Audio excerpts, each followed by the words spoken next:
In today's episode, I'm going to share with you a couple of customer service stories and how it can impact your business. We've got reselling news from Amazon, eBay, and more, and a What Sold recap with a crazy good flip of the week.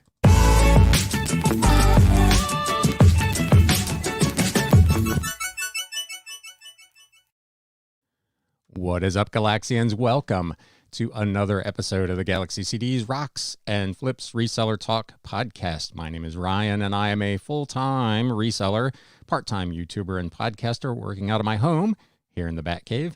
And this channel is all about the flip life. We have got a huge episode today. I've got a ton of news stories to go over, some pretty cool stuff in the What Sold segment, and we're going to have a little conversation about customer service. So if you're here live, feel free to comment in the chat, and I will try to do a little segment somewhere in the middle here where we cover any questions that you might have on that. Feel free to comment on my take on customer service as well. If you're watching the replay later, feel free to comment.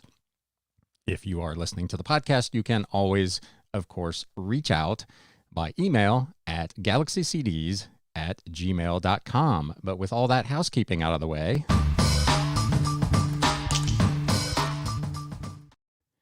let's talk about customer service. So I'll preface this whole segment by saying it is not my goal with this channel or with this episode or even with this segment to tell anyone how I think they should run their business. There's plenty of other people on YouTube that are already doing that.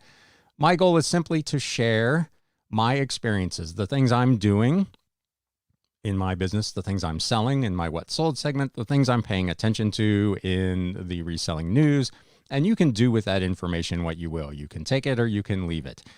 That being said, I feel like customer service is a really important aspect of the business that a lot of resellers, at least by what you see online in the various Facebook groups and on YouTube, don't really pay that much attention to, or just don't think is that important. I feel like a lot of them seem to believe that customer service ends when we drop an item off at the post office. And I happen to disagree with that. I come at this maybe from a little different place than some resellers. I spent 30 plus years in the traditional retail and customer service environments, doing everything from sales to management, general manager of a store. I owned my own retail store. So my perspective on customer service might be a little different from some other resellers. So I thought what I would do today is just share a couple of stories. One as a customer, and the other quite a bit longer story from the perspective of my business. So the first, as a customer, I'm interested in purchasing something. It's an old video game, really probably not in that high a demand at this point. There's a bunch of them available on eBay, and there was one in particular that caught my eye, and I sent a message to the seller asking one simple little question about whether the download code that comes with the game had been used or not. That was on Sunday evening. It is now Wednesday morning, and I have yet to get a response from that seller. That's not the kind of customer service that I think you should provide. I try very hard to answer all questions, unless I'm asleep, within an hour or two. Even when I'm not working, if I'm out on my walk or just relaxing, I try at least once an hour just to peek at the phone and see if there's any questions, any messages, and try to respond to those. I think that's just common sense customer service that would help my business. Maybe this item has 93 watchers right now, so maybe he just doesn't think it's that important and that somebody's going to go ahead and buy it. The fact that it's still sitting there with 93 watchers indicates to me that he could be doing something more to sell it. I would have already bought it had he just answered my question one way or the other. I'm not sure I really even care if the code has been used or not. I'd just like to know for my own going in. Maybe I'd make him a little bit lower offer if the code has been used, but at least he would have the chance to make a sale. Instead, he's chosen not to respond. I still haven't made a purchase and he still hasn't made a sale. So that's an example where a really, really simple 30 seconds to answer a question could be making the difference in this guy making a sale or not. And it's not a big deal. It's a $15 item, but they add up. So you can let me know what you think of that particular situation. But this is the one I really wanted to share. So Saturday afternoon, I'm minding my own business and I receive, where is it here? Let me go back here. This message from a customer. I received Trial of a Time Lord 1 through 4 and 5 days early. That's a good start. But it did not arrive in like new condition as described. The corner of the case was smashed in transit, presumably due to the laughable packaging, and the disc, which was loose, became littered with scratches. You need to take more safety precautions when mailing DVDs. So, what do you think of that? A lot of sellers, it'd be really easy to take offense at this. And if you're a customer, this is not the recommended way necessarily to get something done to satisfy whatever your issue is. There's no need to attack the business, the seller, whatever the case is. It got damaged in transit. I literally have shipped over the 20 odd years off and on I've been doing this, thousands of items in a bubble mailer with or without a cardboard stiffener in the package with no issues whatsoever. So this item was clearly abused by the post office. Some sellers would probably just leave it at that. Some may just totally ignore this because this person has not really asked for anything. He hasn't asked to return it. He hasn't asked for a refund. He hasn't threatened to leave me bad feedback, although you can tell from the tone of the message that that is certainly a possibility. So what do? Do you ignore it? Do you respond and say, hey, this thing was damaged by the post office. You might want to contact the post office. It was packed like I pack everything else, and just leave it at that and see what happens. Here is what I chose to do. I'm sorry it arrived in that state. I've shipped thousands of DVDs like that in bubble mailers with very few incidents. Would you like to return the item as it arrived in a different condition from when it left here? Alternatively, I would be willing to give you a 25% price adjustment for the issue. Let me know which you would prefer. And again, my apologies for the issue. So, what have I done here? A, I've acknowledged his situation. I've apologized and taken responsibility for it. And I've given him some options. This, to me, represents good customer service. Now, I know there's probably some sellers out there watching this right now whose eyes have rolled back in their heads at the thought of volunteering a return or, heaven forbid, a price adjustment. They're just vehemently opposed to doing those things. Again, this is a situation where I think it's only fair. This is not the customer's fault. Realistically, it's probably not my fault either, but that's not the customer's problem. He's received an item that is in a different condition of which he bought it. So that's what I reached out with. What else does this message do? Not only is it the right thing to do, it gives me a little bit of ammunition with eBay if this person chooses to leave me negative feedback. If he chooses to ignore the message or not take advantage of these offers, I can say to eBay, hey, I offered this guy a return or an adjustment. I don't feel negative feedback is warranted. If he accepts either of those things, he certainly shouldn't be leaving negative feedback because he has agreed to a resolution to his issue. So in this case, by doing the right thing, I've also at least started the process of protecting myself against potential negative feedback. So a couple hours later, I receive this message.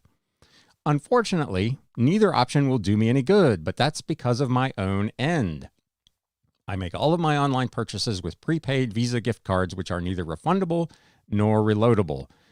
Pro tip, don't do that. If you want to protect yourself, I have a low limit credit card that if somebody gets a hold of that number, the most damage they can do is a couple of $100, but a prepaid gift card is not probably the way to shop online for this very reason.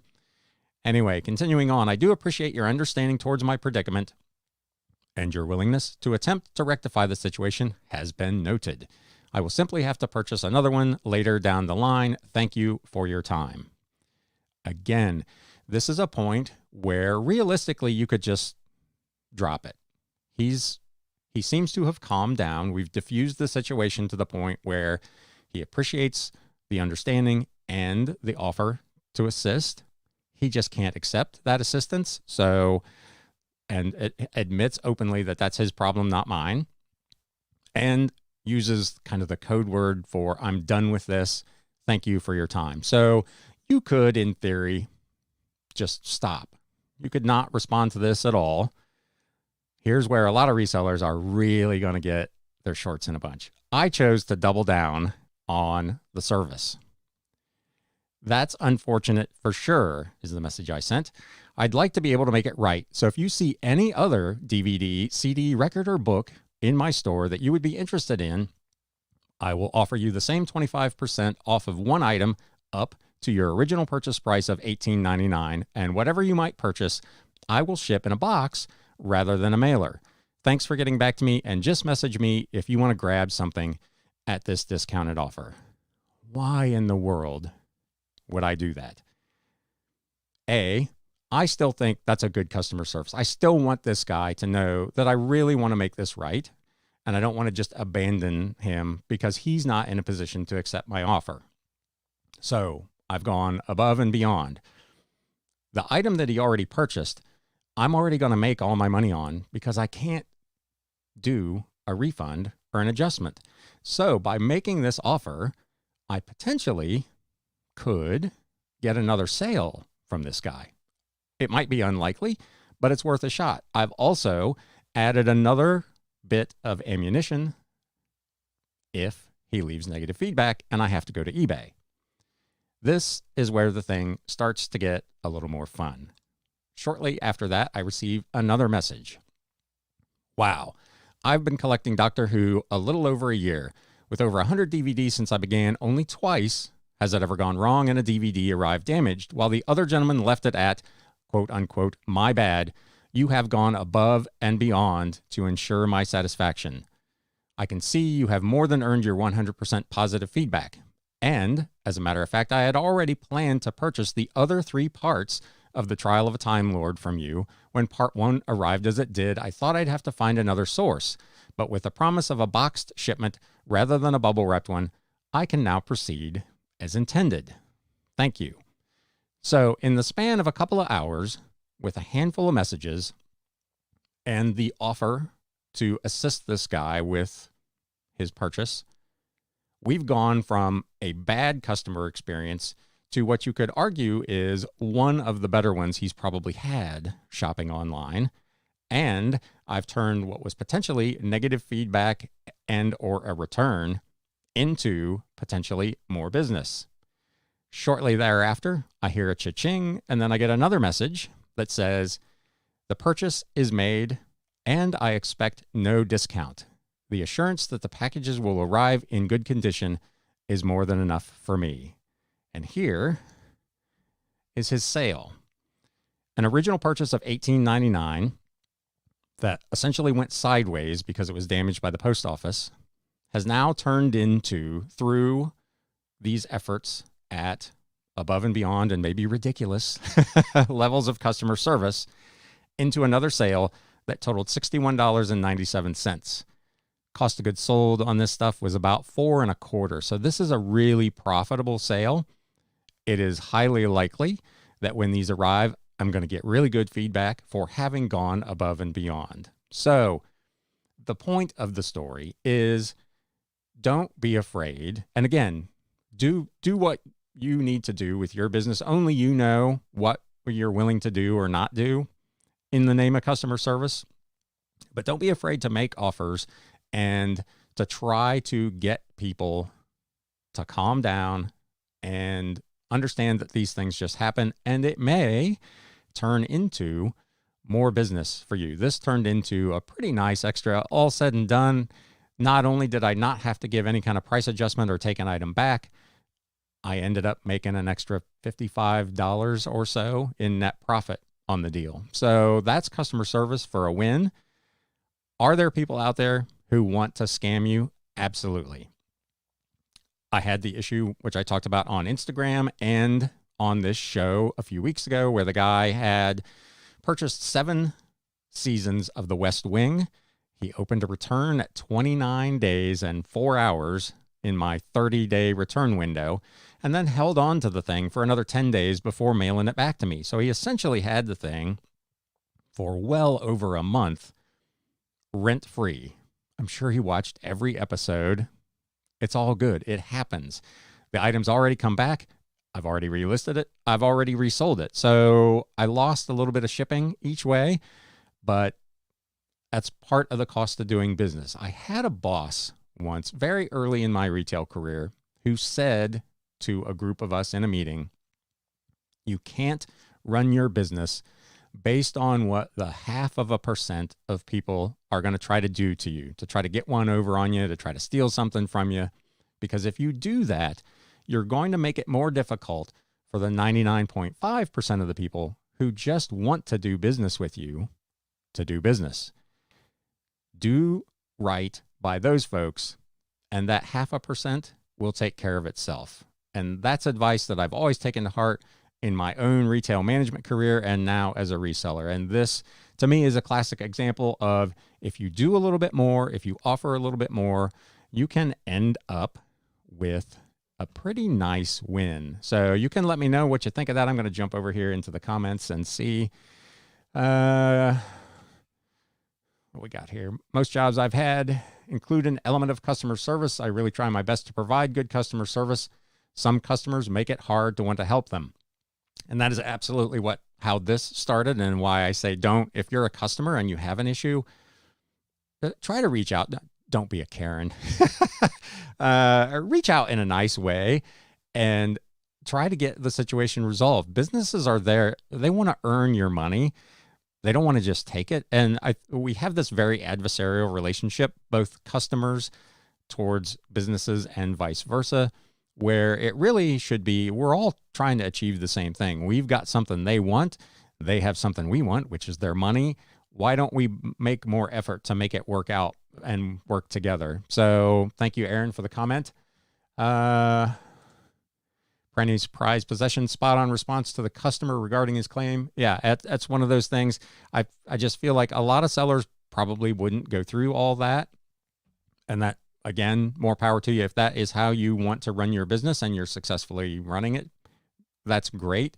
But I think this represents an opportunity to potentially increase your sales. And it certainly results in improved feedback. So got have fun flipping here. Tim says you can't run your business off the 0.5% of customers. A well said quote. Better health blessings. So true. Don't be a Karen, says Brandy. Thank you so much. So with all that being said, this seems like as good a place as any to get into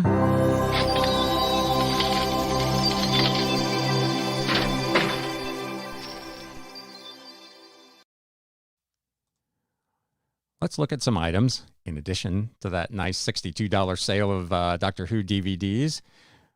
Some things I sold over the last week, literally everywhere. I just closed out what had to be my best week ever. My payout yesterday was, knock wood, the biggest one I've ever had from eBay. Of course, the last 2 days have been kind of in the dumper, but man, last week was just crazy good. And I had sales everywhere. I've got sales today from eBay, Bonanza, and Mercari. This first item, Fila Western and Southern Tennis Open Cincinnati polo shirt. I picked up 4 of these for $10 at a yard sale not quite a month ago. I saw them. This particular tennis tournament that takes place every year in Cincinnati actually just occurred last week. So I knew we were heading into the time frame where these shirts might be attractive to somebody. Again, I had 4 of these that I bought for $2.50 a piece. I sold all 4 of them. I'm only going to show you just this one. for $19.99 with free shipping. All in, I made probably 14 or 15 bucks on each of these, so fairly nice flip. I'm not a big clothing seller, as I've talked about on this show before. I don't like to get into the customer service bit. I have chosen not to do clothing because I don't want to respond to all those questions about measurements and that. So that's a piece of the customer service pie that I'm just willing to let go. Other sellers obviously do that. They measure everything. They've got a board where they put the measurements up and so on. So they do a lot of stuff in that way. That's just not kind of what my customer service looks like. So I'm not doing that. But in this case, it was still a pretty nice sale. Moving on, this one sold on Mercari, Hertel's Standard Reference Indexed Bible from 1938. This was a leather-bound Bible that had tabs on it from 1938. It was in pretty rough condition, but it seemed like it was in some demand. I bought it for 50 cents. It sold for $20 with free shipping. It was a pretty good-sized book. I think it cost $4 and a penny to send out media mail, but all in, not a bad sale and something going on over on Mercari. Bibles, as we've talked about on this show before, can be, especially older ones, pretty good. I've talked about previously the big lot of model railroad catalogs that I bought several months ago from a referral from a model railroad club down in Louisville. I sold 4 Markland catalogs, 2 lots of 2 each for essentially $10 a piece. So $20 total with free shipping. I own these things for 5 cents a piece. So I've got 20 cents in this. So essentially, what is that? 100 times my money before shipping and fees. So not bad. Old model railroading stuff can do pretty well. So be on the lookout for that. DVDs. My man, Resale Dojo, does really well. He's got a lot of great videos on Bolo DVDs. I try to highlight a few here and there when I get them. So a hat tip to Steve for all his tips. This is one I picked up in a big lot. I own this for 17 cents. Sergeants 3 from 1962 with Frank Sinatra, Dean Martin, Sammy Davis Jr., and a whole bunch of others. This went for $21.99 with free shipping. A book. I've got a couple here that are Real Page Turner's Central Banking 4th edition from 1974. This was in a big lot of books that I owned for $0.25 a piece. It has been listed for nearly a year. Someone finally bought it for $23.99. So again, not everybody has the ability to store large quantities of media. I just bought another 3,000 books over the weekend, and I'm actually looking at a storage unit now because my house is literally full of books. But if you can keep these things long tail and you're willing to sit on them for a little bit, you can make really, really good money on these old books. So Central Banking, $23.99. Another book, this I picked up at a yard sale in a big bunch of, I've talked about these before, the World Landmark books. I bought this for 50 cents. Julius Caesar. This was World Landmark book number 43. Was a first printing, hardcover with dust jacket. I had this listed for $29.99. I got a best offer of $25 with free shipping, and I went ahead and sold that. Speaking of the free shipping thing, I've talked over the last couple of months about the impending media mail price increase and how I wasn't completely sure how I was going to handle it, but my initial thought was that I was not going to pass that on to the customers. And I had decided that that was what I was going to do with my existing listings, much like, again, Steve Resale Dojo talked about. It's not worth the time, especially for me, to go back and try to edit 6,000 odd listings to change from either free to customer paid shipping or to edit the prices of those. My time is better spent doing new listings. But going forward, those new listings are going to include customer paid shipping, even at media mail. The United States Postal Service has increased media mail prices 3 times in 2 years. I have at this point absorbed all of those increases. I will continue to absorb them on items that are already listed, but I've made the decision for my business that I'm not going to continue to do that going forward. And all of those things are now going to be at a slightly reduced price, but plus customer paid shipping. I'm still pricing them so that they're competitive now, and we'll see how that works out going forward. I've already sold a couple of books since I switched that philosophy where customers have paid shipping. So it doesn't seem to be impacting the book sales all that much. Let me know what you're doing if you're a big media seller. Here's the other banking book, State Banking in Early America, A New Economic History. I think this was written again in the 1970s. This was out of that same lot of books that I owned for a quarter, $25.49. I sent out a 15% offer on this item and got it out of here. It's another one that I've had for probably coming up on a year. Bonanza on the board this week. This is another book out of that lot. 3 Spanish romantic plays. Don Alvaro, Troubadour, Lovers of Teruel. This was a paperback book that had essentially the scripts for these Spanish plays. It was all in Spanish, $29.99. I own this thing for a quarter. This was plus shipping, so really nice sale over on Bonanza. Again, I made the comment on a List Perfectly post. I'm not buying a Lamborghini with these sales, but this stuff all adds up to be pretty decent business. CDs, you know I love my CDs. It's in the name, right? Emily's Sassy Lime, Desperate, Scared, but Social. This was a new CD from 1995 on Kill Rock Stars. Again, obscure. I would venture to guess most of you have not heard of Emily's Sassy Lime. This was part of a big lot that I own for about 3.5 cents a piece. I had it listed for $39.99. It's in my current 20% off sale and sold for $31.99 with the dreaded free shipping. Here's an interesting book. I picked this up at an estate sale well over a year ago for $1. There were none listed at the time, and the only sold comp had gone for about $70. So I listed this thing at $69.99 and nothing. Had a few watchers. Nobody made offers. It just kind of sat there. It is now caught up in my 35% off offer. It got a watcher.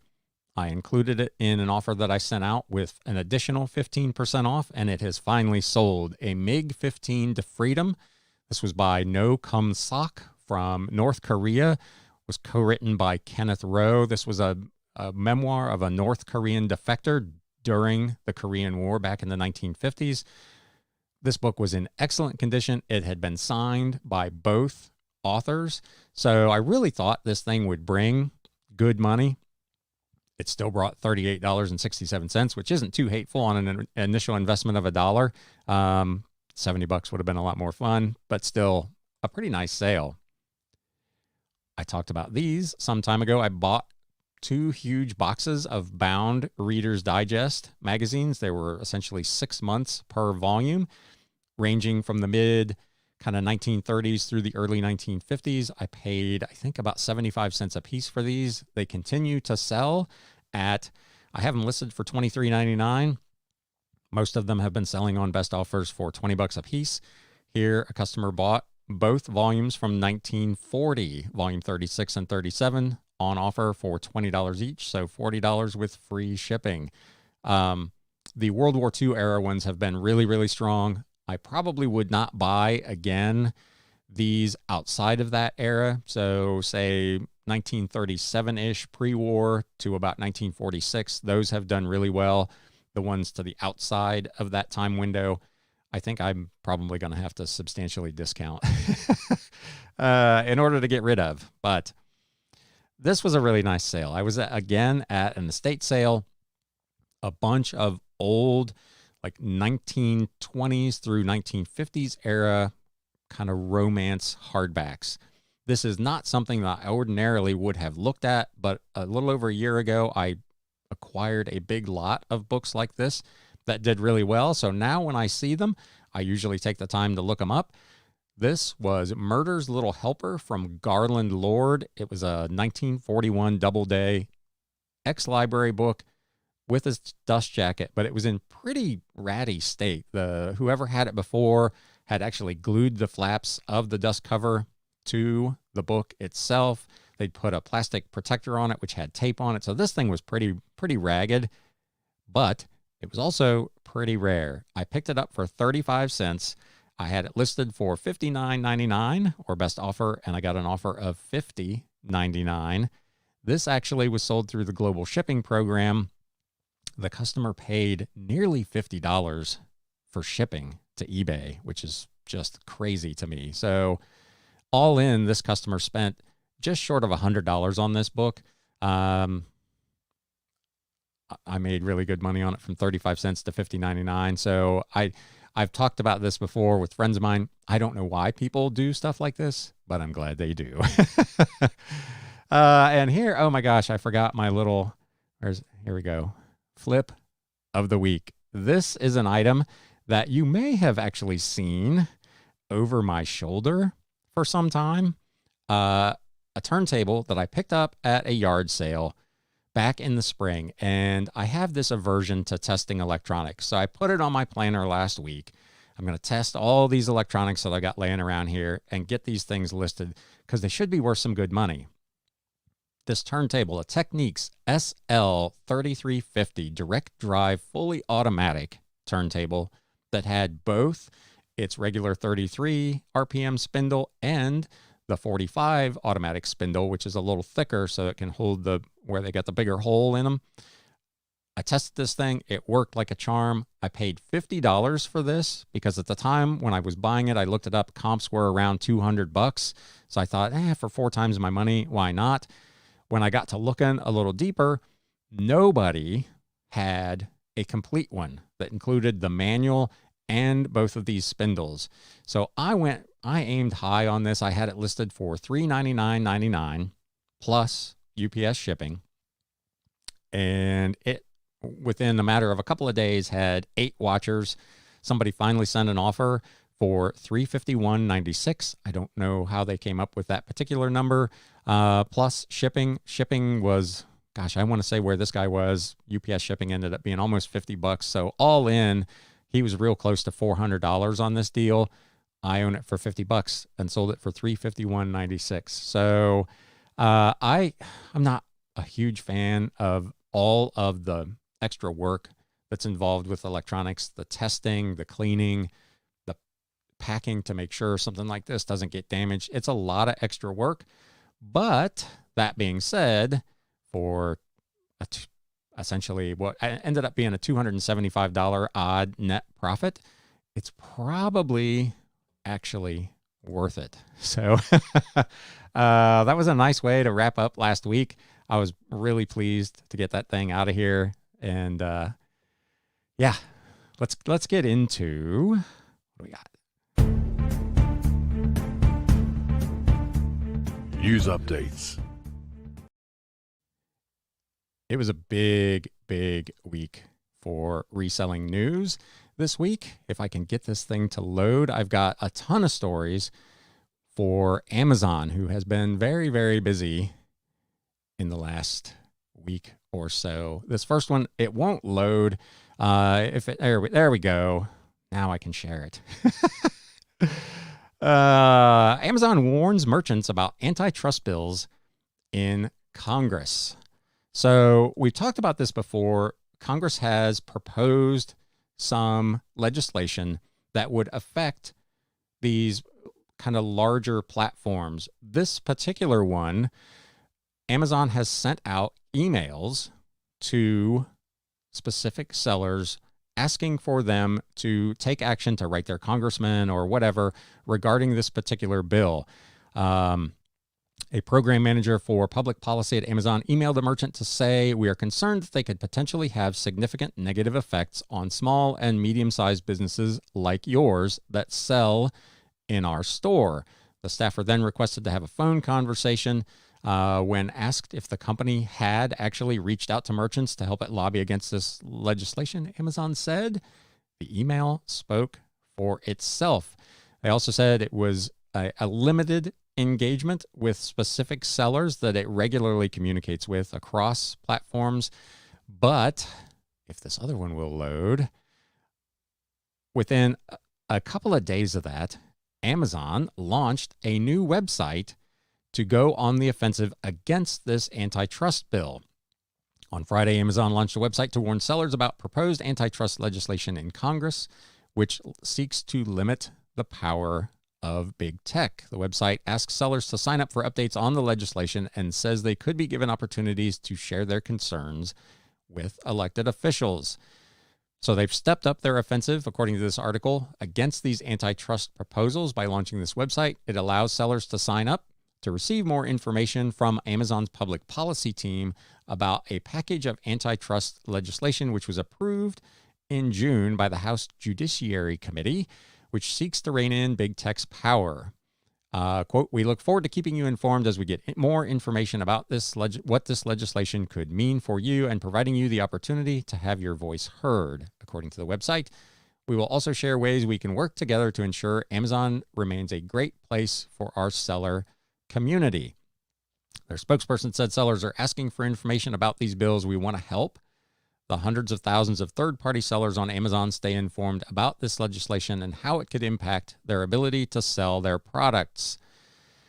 So this bill, the Ending Platform Monopolies Act, would have a particularly big effect on Amazon because it would allow federal regulators, according to this article, to sue to break up companies that operate a dominant platform and own or operate a business that presents a clear conflict of interest. And the reason that this applies to Amazon is because they offer this, again, according to the article, sprawling marketplace that serves millions of third-party sellers, but it also competes against these merchants with its own private label brands. The marketplace has actually grown bigger than Amazon's own retail business, which I was not aware of, and helped the company expand other revenue sources like fulfillment services and ads. In communication with sellers, Amazon has sought to convey that the antitrust legislation could potentially remove their access from Amazon's customers and services, and if enacted in its current form, result in their business seeing lower revenue. So their approach to you as a seller is to say they may have to take your listings down from Amazon. In theory, it sounds like what they're thinking is they may have to close the marketplace or at least separate it. So that's going to be really interesting. This thing just popped up all by itself. So, well, let's get into this as the next article. As if Amazon's not making enough money, they plan to open large physical retail stores in the U.S. This is crazy to me. They essentially put everybody out of business except Walmart, which we'll get to actually in a moment. But they're planning to open several large physical retail stores in the U.S. that will operate like department stores. This was reported originally by the Wall Street Journal. Some of the company's first department stores are expected to open in, of course, Ohio. Great. I hope they open one right down the street. And California. The Journal reported, adding that the stores will be about 30,000 square feet in size and offer products from well-known consumer brands. The e-commerce giant, of course, has been benefiting from a surge in online purchases from homebound shoppers, but now that vaccinations are encouraging more U.S. shoppers to return to brick-and-mortar stores to buy clothes, footwear, and electronics, Amazon has decided that they might want to play in that space. So that's really interesting to me that they want to open stores. We'll see how that goes. 30,000 square feet is not really a giant store by the old standards of big department stores, which could be 80, 100, 150,000 square feet or more. But it's still a pretty big investment for Amazon. So that's pretty fascinating. And they continue to grow and grow and grow. Amazon reportedly outsold Walmart for the first time last year. Amazon sales and, importantly, those of its third-party sellers combined on the platform eclipsed Walmart's sales over the year ending in June, according to the New York Times. This makes the e-commerce giant the world's largest retailer outside of China. Shoppers spent more than $610 billion on Amazon over the 12-month period, according to estimates from the Wall Street Journal. And Walmart was at $566 billion in sales. It's the first time Walmart has been outsold since it became the country's biggest retailer in 1990 when it passed up Sears. Sears, man. Are there any Sears stores still around? All of them around me have closed and they've sold off their Craftsman brand and their Kenmore brand, and they've essentially just disbanded the whole thing. But man, at one time, Sears was the bomb. They were the biggest business in the world. While Walmart, of course, publicly posts its sales, which are made up mostly of its own goods, analysts have to estimate Amazon's because the majority of the sales on its platform, again, are from third-party sellers, and the company only reports the fees it charges from those sales, according to the New York Times. Both Walmart and Amazon still fall short, though, when it comes to sales by Chinese billionaire Jack Ma's e-commerce giant Alibaba, which remains the world's top seller with a reported $1.2 trillion in gross merchandise volume in the fiscal year that ended in May. Wow, 1.2 trillion. That's just ridiculous. I'm happy when I sell a $15 book and they're making $1.2 trillion. And as if they're not making enough money, they're trying to squeeze their sellers a little bit more by allowing them to now ignore those pesky holidays. The company that got USPS to work on Sundays and holidays is now encouraging their third-party sellers to do the same. Amazon told sellers they now have the opportunity to override holidays and present faster customer promises for self-fulfilled orders. Amazon believes shoppers want instant gratification and that shortening estimated delivery dates can help make a sale. Again, goes back to kind of what we talked about at the beginning of the show, the customer service aspect. If you're in a position where you can do this, it may be beneficial to your business to offer faster shipping. That's why it is now, the article says, providing a way for sellers to override the holidays. Quote, when estimating shipping date and delivery date, holidays are not counted as operating days. Therefore, estimated shipping date and delivery date that fall on holidays would be pushed to the next operating day. If, however, you have the operational capability and want to keep handling and fulfilling customer orders on a predefined holiday, you can now customize the holidays by overriding them to operating days. You can change these preferences in a new widget called Holiday Settings in the General Shippings page. Some sellers kind of went the other way. How about adding custom days off for private holidays that are not public, kind of like eBay's time away policy? One seller asked that way sellers can adjust their handling time and disable expedited shipping instead of going on vacation if they just need 1 to 2 days off. So that's an interesting take as well. Third-party sellers, if you want to take time away, you've got to find some way to suspend your business or change your handling times. Amazon has gone the other way. They are making more days available for you to be able to pack and ship orders. I think this is the last thing for Amazon. They introduced a couple of weeks ago a new workflow, which has by and large been met with a lot of negativity from Amazon's third-party sellers. Amazon created new workflow for replenishing inventory to FBA warehouses, but it's gotten thumbs down from numerous sellers. They announced this new Send to Amazon workflow coming up on 2 weeks ago now, saying it offers a faster, simpler way to create your shipments to replenish your FBA inventory. With Send to Amazon, sellers could do the following. It explained: edit the unit quantity after shipment creation, send small parcel and less than truckload shipments with Amazon partnered carriers or the carrier of your choice, ship multiple SKUs in one box, and upload an Excel file to create shipments. We created Send to Amazon in response to input from sellers like you, the company wrote in its August 5th announcements. But the majority of the 63 comments underneath were complaints from sellers who said the new workflow did not make things simpler or faster for them. I don't, again, sell on Amazon and I don't do FBA. So if you are an FBA seller, you can let me know if you have come across this new program and what you think of it. I know I've got a couple of big FBA sellers here, so let us know what your experience has been. Sampling of the comments: I actually really want to like this and use this, but the fact that we have to put expiration dates in at the time of order creation versus after the product is picked makes this a nightmare logistically from working with a warehouse not in the same building where I sit. Maybe if one has a single ASIN to send, it's easy to work, but if you need to browse through a catalog of hundreds or thousands, it's a nightmare. I'm not a fan. Maybe I'm missing the obvious, but I can't figure out how to start a shipment and then let my warehouse folks finish it when they know the box sizes, etc. The old system was simple. I'd specify the products and the number of each, then I could save it, and they complete it. Now there's no way to save it before entering the boxes. So again, if you're an FBA seller and you have run across this, let us know down in the comments what you think of this program. We talked about over the last couple of weeks the brouhaha with eBay and the trading card seller that they suspended for alleged shill bidding. A question that has come up, and it's come up before in other areas as well, is do eBay buyers and sellers need better pricing data? This obviously was brought to the forefront again because of this alleged shill bidding, but in a comment of yesterday's coverage, a reader said there's also a problem of shill, quote, fixed price buying that they said was rampant because eBay long ago did away with showing actual sale price for best offer items in sold search, which we know if you're on the mobile and you look it up, it'll have kind of the best offer accepted and the price with a strike through on it, but it doesn't actually say what the item sold for.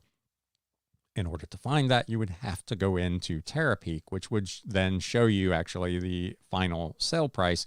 But if you're out on the mobile, that's an extra layer that you've got to go through that you're probably not going to do. It's difficult if you've ever tried to do that on a mobile. This change is explained in a January 2013 e-commerce Bytes blog post. eBay began displaying the listing price instead of the selling price for best offers in search results, and then compounded the issue by no longer allowing shoppers to view the actual selling price when clicking through to the listing. There was a tool called Watch Count that had a workaround posted in May of this year. eBay made changes that rendered that workaround useless. Buyers obviously want to know what items sold for to make sure they don't overpay, but sellers, of course, also seek selling price data. Here's an example of why people care about the accuracy of eBay selling prices. Quote, I would like to see what the best offer accepted was. I use this to get an idea of prices too. Sometimes there are not a lot of the items that I'm looking at sold, so knowing what the best price accepted was can help me price my items, especially when it comes down to just one or two sold. So this has been an ongoing issue with eBay for some time, but it has been, again, kind of brought to the forefront with this latest brouhaha on the trading cards. eBay has lost another executive. The head of seller experience has returned to his former company on Wall Street. New York financial services executive that was hired by the former eBay CEO, Devin Wenig, to be in charge of the seller experience has left the marketplace firm this summer and landed back at his former employer. The company Drive Wealth announced Tuesday that it had rehired Harry Temkin as its chief information officer. Prior to joining eBay, Temkin had spent his career building analytics and trading systems for the likes of Steve Cohen and George Soros. Good company. He said in an interview with an eBay sales and social media consultant, he helped build very sophisticated tools that enabled clients to make very quick, informed decisions about trading. He said in that 2018 interview, and called eBay just another marketplace where he intended to build, quote, very, very powerful analytics for eBay sellers. 2 years later, in February of this year, on a podcast, he boasted of a new technology backend he had built for eBay and spoke of a packed roadmap indicating more changes ahead, and now he's gone. The reason behind his departure from eBay is unknown, but it's a different company from the one he joined in 2018, with a new CEO at the helm of a much smaller organization after the sell-off of units including StubHub, eBay Classifieds, and the pending sale of its Korean business. Temkin said in this week's press release that Drive Wealth's growth trajectory and strong partnership and product pipeline were some of the driving factors behind his return to the company. I'm thrilled to be part of continuing its mission to expand embedded investing technology and capabilities for retail investors around the world. So good for him, I guess, if this is a good move. To this point, at least according to this article, eBay has not indicated the hiring of a replacement to head the seller experience. We've talked over the last several weeks about eBay's new plan to have kind of an enhanced promoted listings program, which would be a cost per click advertising method, which they have not used in some time. There is an article over on E-commerce Bytes that essentially says eBay and Amazon raise seller fees through advertising. Following news headline caught my eye this weekend for Amazon and eBay. Advertising is another way to raise fees on sellers. The author, it noted, left out Etsy, which is being much more brazen about it since it doesn't give many sellers a choice about paying that ad fee with their, I forget what it's called, offsite advertising program. We suspect eBay may join it in charging sellers mandatory advertising fees given the launch of eBay offsite ads. This column appeared in the Motley Fool, which is a investor-focused website. So the readers of that, they don't care. They're interested in how the stock is going to perform, and anything that makes the business theoretically more money is all good for them. But the author did have a warning that Shopify may become more attractive to sellers given rising fees on these online marketplaces.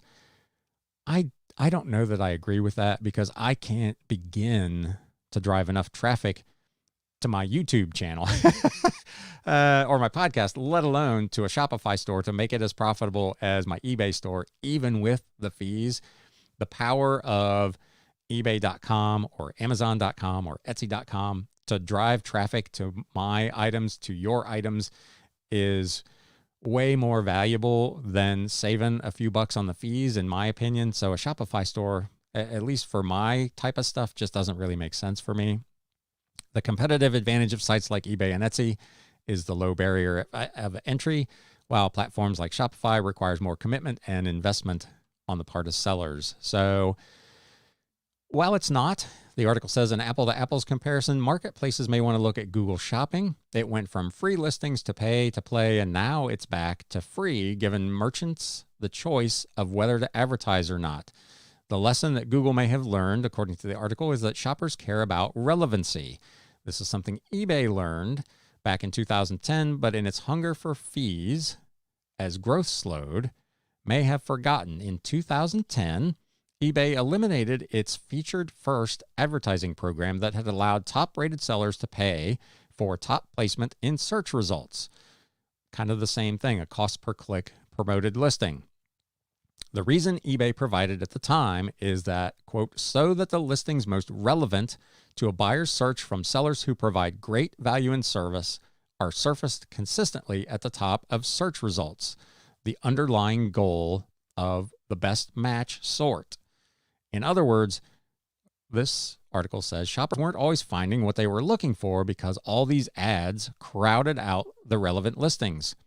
A few months after that, eBay also discontinued its ad commerce pay-per-click advertising program, and now they're essentially reintroducing all that stuff. So the thing has kind of gone full circle over the last decade, from where they got rid of that to be a much more customer-focused search, to now adding those things back in to make more money in fees. So I'm not on their corporate board. I'm not privy to the numbers. I don't know if those advertising fees will outweigh the potential of increased sales from better matches. Clearly, they've made the calculation that that is the case, but we'll see. There's a seller that's concerned that bad buyers may be infecting Poshmark. So this kind of, again, goes back to what we talked about at the beginning. Seller says, I had a buyer that made a lowball offer on a designer item that I sell with lowballers. I respond with a very modest discount. The buyer continued to lowball with her minuscule counteroffers. I had little wiggle room left on the item. After dogged attempts by the potential buyer to get this expensive item at a very low price, she finally accepted my counteroffer. I shipped it quickly with a thank you note. The minute the buyer received the item, she filed an item not as described case, claiming everything from fake item to fit to color. I immediately thought, hell hath no fury like a buyer who doesn't receive the item at the price she wants. Since this buyer never offered a realistic price for this item and finally accepted my counteroffer after at least 8 attempts to get it at an unrealistic low price, I do think that is the case. This is something you hear about probably more on eBay. This seller is over on Poshmark and is concerned that that type of behavior is coming over there. Again, kind of going back to what I talked about at the beginning, some of this is just the cost of doing business. There are a few people out there that are going to try to pull one over on you, especially if you're a new seller. If you are a new seller, you're going to have some people that are going to try you on with stuff, and take some time and do the research to know what the platform's policies are about stuff like this. I had a newer seller that reached out to me earlier this week. Someone had made an offer on an item. He had counter offered on the item, and before that counter offer was accepted or rejected, someone else came along with a better offer, which he accepted. The original person then sent a threatening message saying they were going to turn this over to eBay because they had made an offer and yada, yada, yada. And I told the fella, you've got nothing to worry about. The item is not sold until both parties have agreed to and accepted the offer on a price. So if someone else comes along and buys it, just because you've got it in your cart or you're looking at it, there's no obligation for the seller to hold something for you while you're negotiating a price. The only way you can guarantee it is to either accept the offer or to buy the thing at the full listed price to begin with. So those are some of the kind of things that you need to know as a new seller to kind of protect yourself. Last thing, I always try to end the news with something weird. This is not, unfortunately, a fun weird. This is just another kind of sad weird. A man charged after allegedly stealing and reselling more than 23,000 U.S. Open golf tickets. Philadelphia area man was charged with allegedly embezzling more than $3 million in tickets to the U.S. Open Championships over 7 years, according to the U.S. Attorney's Office for the Eastern District of Pennsylvania. Robert Fryer was charged with 1 count of conspiracy to commit mail and wire fraud, 4 counts of mail fraud, and 10 counts of wire fraud related to a scheme to embezzle and keep proceeds from the unauthorized sale of tickets to the U.S. Open. Authorities allege that Fryer, a former employee of the USGA, stole more than 23,000 U.S. Open admission tickets between 2013 and 2019. My first question is, why did it take that long to figure out that there was a problem? They say he sold those tickets to third-party ticket brokers for more than $1 million. Face value of those tickets was more than $3 million. He is further accused of delivering some of those stolen tickets to brokers or their customers via FedEx or UPS, hence the mail fraud issue. So, again, I know there are things out there that look like they're good opportunities, but if they're not legal and they're not ethical, they're probably not worth it. This guy made a bunch of money, and I think the article says if he is found guilty on all counts, he faces up to 300 years in prison. $1 million is a lot of money, but not 300 years worth by any stretch. So with that, we're going to wrap it up. I'm going to pop back over into the comments here real quick and just see what's going on. Let's see here. Better health blessings like you, not going back on older listings, but taking it into consideration on new listings so I don't have to absorb it. That would be on the shipping fees. Regina Michelle, welcome to the show. That's a great sale from $1. Thank you very much.